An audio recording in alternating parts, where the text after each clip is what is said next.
Think of all the food made in the world each year. Hard to picture? Then imagine that you are all of humanity, and on a plate in front of you is the one lovely annual meal you make for yourself.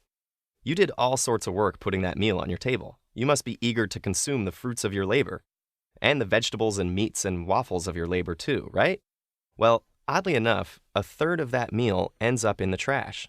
A third of the food we eat globally, an estimated 1.3 billion tons, ends up as waste. All the work we put into producing that food is wasted. And what's worse, it costs us. America alone spends an estimated $165 billion a year managing food waste. We're wasting food, energy, and money. Perhaps worst of all, we're wasting the chance to change, to make the system of food consumption more efficient. If you want to bring on that change, you should know about a humble yet diligent and ever so crucial ally, the worm. Worms convert organic waste and other compostable products into natural fertilizers. Up to 75% of what we put in the waste stream can become food and bedding material for vermicomposting. You can create a worm bin in your own home to see the composting process in action. First off, you need worms, and not your typical earthworms. You need red worms, Eisenia foetida, the species responsible for most vermicomposting in North America. These red wigglers are surface dwellers who don't burrow too deep. They're optimal feeders around room temperature, and they're well suited to converting organic waste into usable fertilizer. Now, your worms might be vermin, but they need a comfortable space to live and work. Some bedding material, either shredded paper or cardboard, some moisture, and of course, food. Namely, your leftovers, slightly decomposed table scraps. The worms break down food waste and other organic matter into castings, a fancy synonym for worm poop. Their excrement is absolutely teeming with microbes, which continue the decomposition process, making all those once wasted nutrients available again as fertilizer.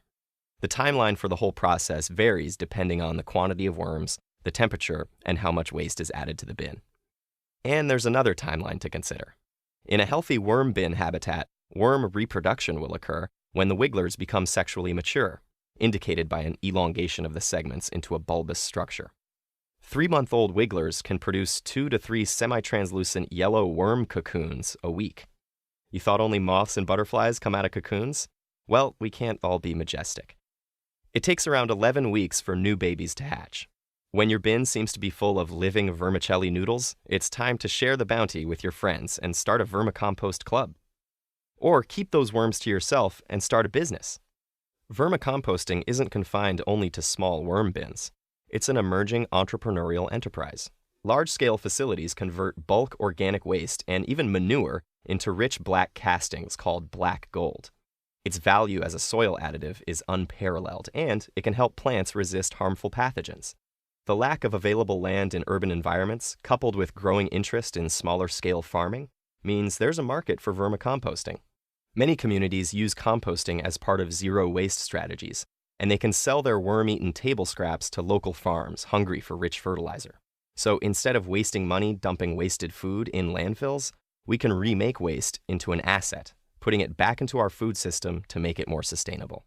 All with the help of the humble worm, the tiny organism that can help us change the way we look at food's place in our lives, and our place in the world, as long as we give the little guy a place at our table. Well, not an actual seat at the table. A bin in the shed is fine.